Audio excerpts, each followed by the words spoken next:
In the upper right, a player prone to using ultras over broodlords. He is MVP Sniper.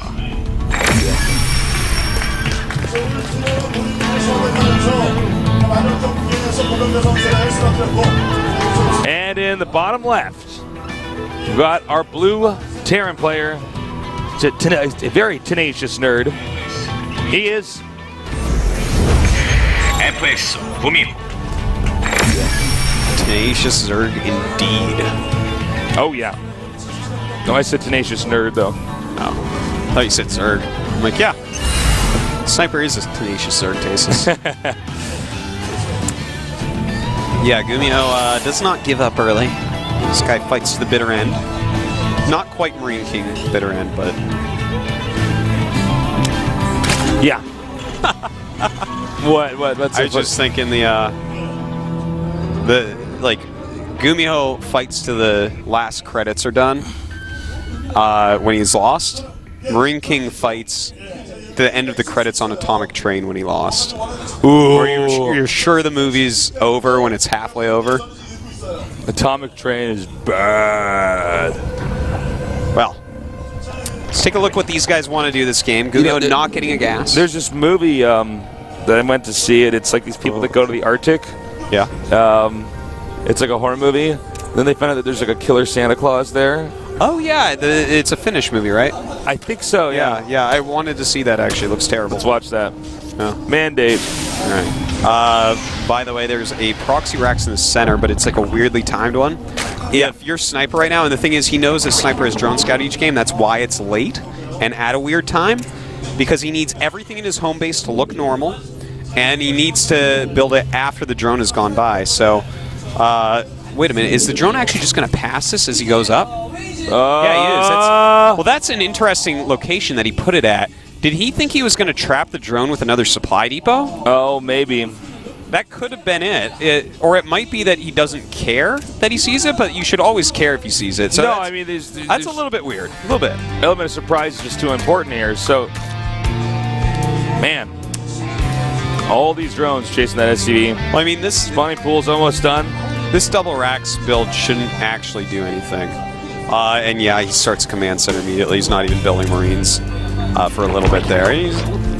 I mean, it's a good idea to let that spine finish against this anyways.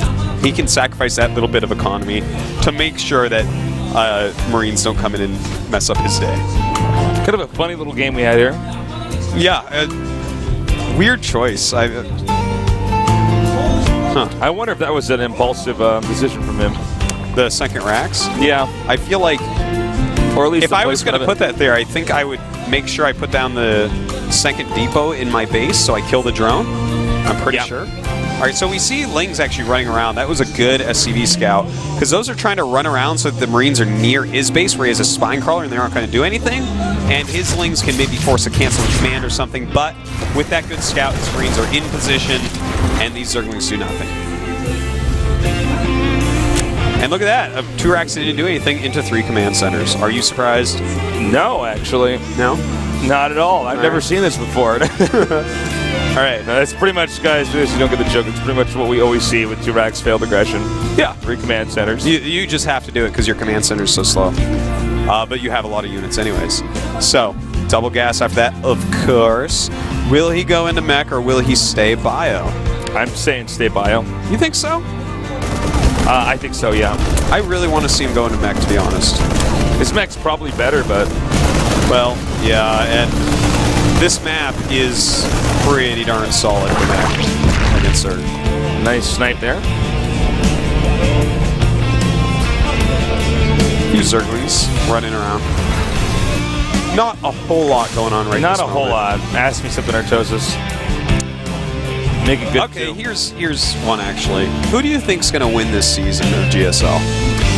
You know, that's a good question. All right, just based off the people we've casted so far, I'm going to say MC. I mean, that's a reasonable guess. MC's looking really good. He's always a good guess, but it's like, at the same time, you're kind of dumb because Nesty is one of the players. I guess I am kind of dumb. Yeah, kind of stupid. The Zergling actually, by the way, just saw the 3rd command center.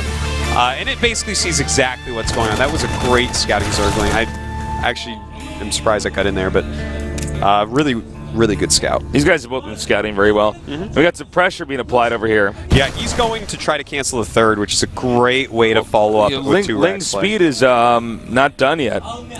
You think he'll get the third? He might. He might. Is he going to go after the Overlord? Yeah, he is.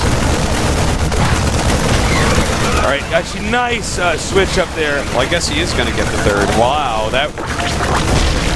Ouch. Ouch, ouch, ouch. I mean, he might end up losing the Marines because there's going to be a bunch of speedlings. And... He is going to get it. No, he should target that. What is he doing? Whoa, Oh no. That was a mistake. If he...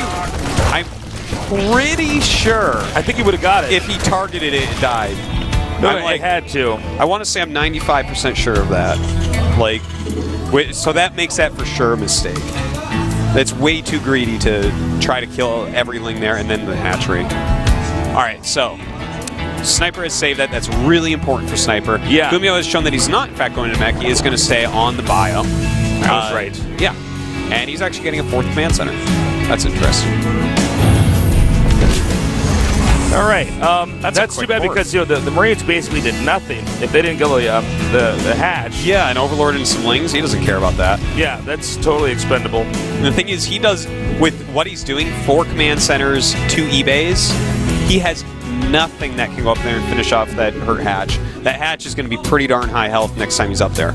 Yeah, sure. So the damage put on it is not even something that he can build upon. It's one of the most intense moments in a StarCraft game is when you see that they're going for this building. You're like, is he gonna get it? Yeah.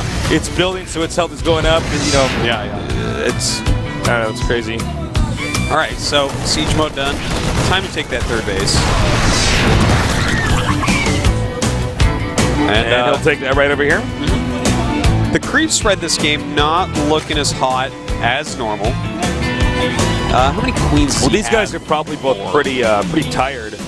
Yeah, it's getting up there. It's getting a little bit later. They've been playing a long time. You know, of course, if you're in the last match of the day, you've played more games than anyone else. Yeah, exactly. All right, the 1-1 almost done for these Lings and for the Marines. Forrest, if he's had time from GuMiho, man, his economy is going to be really nice. All right, here comes that Viking. Very well timed out Viking. Looks like Sniper was already prepared. This happened in the previous game. So he hit most of his Overlords away. Yeah, there's only like 1 other or 2 other Overlords maybe that he's going to get. And there's the Spire being kind of hidden a little bit. So it looks like he's going to go into the same style they used every game except the last game, where he's very heavy on the creep, the Ling, the Bane, the Muta, crushes an army most likely, and kind of goes from there into Ultras. Just going to go for denying the 4th? Yeah. Think so. Or do you think he's going to attack the 3rd? There's always the possibility that he gears up for a gigantic attack. Maybe if he attacks the rocks the 2nd and goes up there, you know?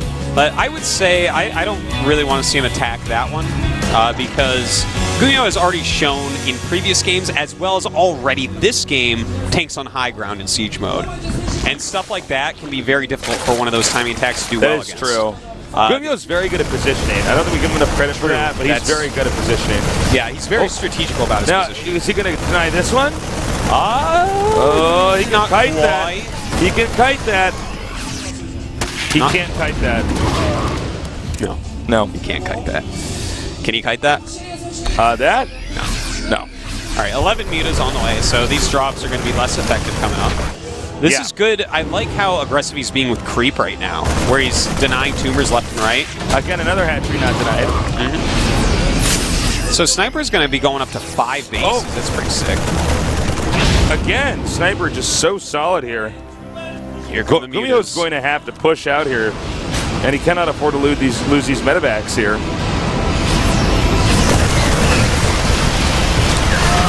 Damn. All right, so that's 1 medevac down. Let's see if he gets a 2nd medevac. That's just to the upper left of the mini-map. Is he making another command center? Or is he just landing that 4th there? He's got 3 medevacs right now. And he's making his 5th command center. Craziness. All right, so, you know what? He needs to be very careful here. Because Sniper is in this unit composition area with this 2-2. It's just about to finish up. And this is like the ultra-mobile army. You can't go on creep against something like this. No, you absolutely can't. All right. A few little Marines moving out here trying to just get any creep that they can. Another drop. This one's probably ill-timed right now because the mutas are out right now. So in other words, there's just no way that this medevac ever gets home, whether these Marines pay for themselves. Maybe he wanted to do that so he could push out here, but I don't know. Yeah, I think he was actually trying to draw everything away. Because look at this. Now he's taking the middle, and there's no creep tumors on that high ground. I feel like if you're going to do something like that as a decoy after mutas are out, you should have like 2 Marines in the medevac instead of like it being full. All right, here we go. This is dangerous still because the creep is technically still up there. And he's doing a good job of it. Uh-oh, the wings coming around from this other side. GuMiho losing quite a few units, but his additional rallies do come out and push everything back. But GuMiho, I would say, actually gained his goals there. He's removed the creep from the high ground for the most part. He's actually doing a drop at this 4th base. GuMiho's doing a pretty darn good job this game. Yeah, he looks great. The question is he going to be able to take on Sniper? Sniper's got 29 Banelings making. That's insane. Yeah, he's about to have a lot more Lings and Banes. His hive is over halfway done. You know, that base in the bottom right, that 5th base, I guess I want to call it, still alive. He's not mining from it yet, but GuMiho just continues to try to snipe it, so he's got to babysit it. Well, you know, sometimes when you babysit locations like that, the enemy will actually end up feeding into you because they're so desperate to get that, and that's going to be a really beneficial situation as well. Okay, we got a counterattack. Here we go. Attacking right in. The muta's going after the siege tank behind the wall. The depot's still up. Finally got that expansion. Indeed. In fact, he's going to get 2 bases. Losing one of these for sure, though. It's going to be 2 base versus 3 base here. Yeah, look at that. He just does a little tap with Banelings on there. So now GuMiho has dropped down, but don't forget, he went up to 5 command centers. He can actually take additional bases right now. And Sniper on 3 bases. In fact, his natural is being dropped. And there you see, there's the natural being dropped. This is the GuMiho I love to cast. That's He's right. Everywhere at once. He absolutely so hard is. to keep up with. Now pushing over here. Could he actually knock Sniper onto 2 bases? I think so. Meanwhile, reclaiming his 3rd with the main command center that's main cell manned out and actually taking the middle left. We're going to find out. Well, here we go. Sniper rolling down. He has so many Banelings, killing a lot of these Marines. Some extremely good connections. In fact, he can pick off quite a few of these medevacs as well. All those siege tanks going down. Another army of GuMiho coming up. GuMiho's not done yet. He's going to keep pushing forward, stimming, moving up with his siege tanks, Marines, and medevacs. That's right. And then he turned around. My momentum went away. All right. I actually got a bunch of nerd shields during all that. That was insane, man. That was intense. We're like at this level now in Wings of Liberty. People are doing this much crazy stuff. All right, so we have a lot of Lings on the way for Sniper. It looks like he wants to hit another attack. He wants to say, you know what, I've killed enough of your units. I should be able to do even more, but there's a planetary here, so he has to be careful. In fact, he is going towards another direction. The 3rd base does not have much defense at it. That would be a very strong location for him to hit. And that looks like where he's going, man. He only has 1 siege tank there. He can absolutely overrun this. Yep, especially with the Banelings there. The Marines are not going to be useful. Not coming very soon attacking. It looks like he could put on a 2 base right now. And look at this. He's taking out a lot of these units of Banelings rolling up. Where are the siege tanks of GuMiho? They're all over near his floor. Going back now with these Banes. Oh, these SCVs are in a lot of trouble, Artosis. Yes, they are, and a lot of them going down. GG. Sniper out of gas. Well, he had 2,400 gas, but you know what I mean. Yeah, don't be confused by what just happened there. GuMiho did win that, even though we saw the SCVs die. Yeah. Just in case. That was in case the last confused about what happened. Yeah. Sniper's economy was gone. Like, he was not getting enough minerals anymore for his very Zergling heavy style. That's why he went up to 5 bases. He needed to keep at least 4 going, and GuMiho tore him apart. Sniper's out, guys. Yeah. Reigning champion, code A. How's about that? Yeah. You know what's so funny? It's 9:58. At 10 o'clock, we give out snacks. Gom Girl had the snacks in her hand, and she laughed and walked away. Gom Girl came out, she's like, it's too late. Well, the results, guys, once again, the 2 players that played second advance. I know, think right? from here, we can actually just map out who's in the round of 16. we're not even going to cast the rest of this week, right? We're just going to go ahead and seat them in there, move them on. There's no reason to play those games anymore. All right, so It's called science, guys. it's called science. Tomorrow's Next games. match. Yun, Bong Bong, Boom, boom. Boom Boom, Yoda, and Squirtle.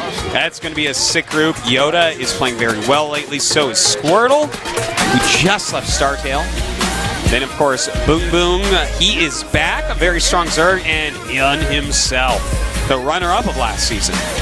Yoda, he continues to get better and better and better. Yeah. His metachlorian count is off the charts. Hook. Well, look, that last game was awesome. I loved it, man. Yeah, it was crazy. It was back and forth. GuMiho showed what we wanted to see from GuMiho. He was everywhere. He was dividing attention. He was picking off the right things. It was pretty fantastic, and Sniper just could not keep up. You know, I loved how many attacks were going on back and forth. And for this season so far, we've had a lot of, real back and forth games. Yeah. Like, real epic stuff. Best season ever. Thank you guys so much for joining us today. Add us on Twitter. As we always say, Call Me Tasteless. Use Artosis. And, is there anything else we need to cover? No, I think that's it, guys. Thanks for watching. Make sure you tune in tomorrow. All right, we love you. Good night. And now I know I'll never be the same.